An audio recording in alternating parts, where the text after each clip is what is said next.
میلاد کا موسم ہو اور ہمارے گھر کی چھت پر چراغاں ہوا ہو لیکن ہماری گلی کے اندر لوگ بھوکے سو رہے ہوں تو کیا آمنہ کا لال راضی ہوگا؟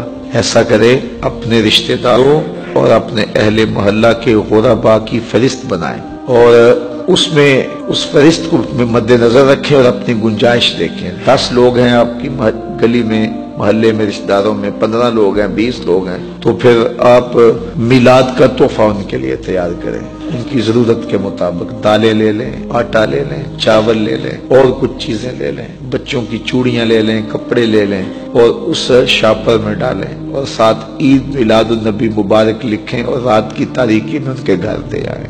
میلاد والا رسول بڑا ہی خوش ہوگا۔ ایسے بھی میلاد مناؤ، دکھیوں کے کام آؤ، غریبوں کے کام آؤ۔ الحمدللہ میں نے جگہ جگہ ترغیب دی ہے اور لوگ اس پر عمل کرنا شروع ہو گئے۔ میلاد کے موسم میں کوشش کریں ہماری ہمسائیگی میں، ہمارے رشتہ داروں میں کوئی بے نماز نہ رہے، تاکہ جو ہے وہ حضور کے میلاد کے صدقے حضور جو تحفہ لے کر آئے ہیں وہ تحفہ آپ لوگوں تک پہنچائیں۔ میں ایک بات کہا کرتا ہوں، یہ جو میلاد عربی زبان کا لفظ ہے نا، اس کو انگلش میں کیا کہتے ہیں؟ Birth day. اردو میں یوم پیدائش کہہ لیتے ہیں اور انگلش میں برتھ ڈے کہتے ہیں۔ تو کسی کی برتھ ڈے پہ جب آپ جاتے ہیں تو تحفہ لے کے جاتے ہیں یا خالی ہاتھ ہی جاتے ہیں؟ ہمیشہ تحفہ لے کے جاتے ہیں نا۔ اور تحفہ کون سا لے کے جاتے ہیں؟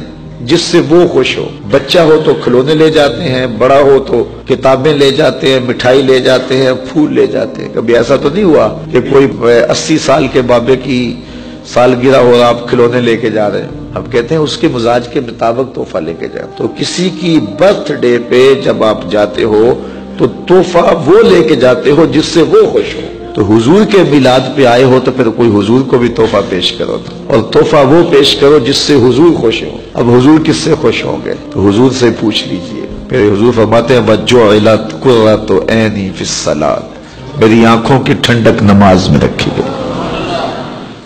اگر محفل میلاد میں ہم عزم کر لیں کہ ہم نماز نہیں چھوڑیں گے، 5 گانا نماز شعار زندگی بنائیں گے، اپنے رشتہ داروں میں، اعزاء و اقربا میں، اہل خانہ میں اس زور سے تبلیغ کریں گے کہ وہ نماز کے خوگر بن جائیں گے، تو آمنہ کے لال کتنے راضی ہوں گے۔ تو یہ تحفے پیش کرو حضور کی بارگاہ میں۔ باقی جلوسوں میں ضرور شامل ہوں لیکن آداب کی رعایت کے ساتھ، محافل میں ضرور جائے لیکن آداب کی رعایت کے ساتھ۔ لیکن جو باتیں میں نے پہلے کی ہیں ان باتوں پر بھی نظر رہے اور حضور علیہ السلام کے دیے ہوئے دین کو غالب کرنے کے لیے ہم اپنا سب کچھ قربان کرنے کے لیے لمحہ لمحہ تیار رہیں۔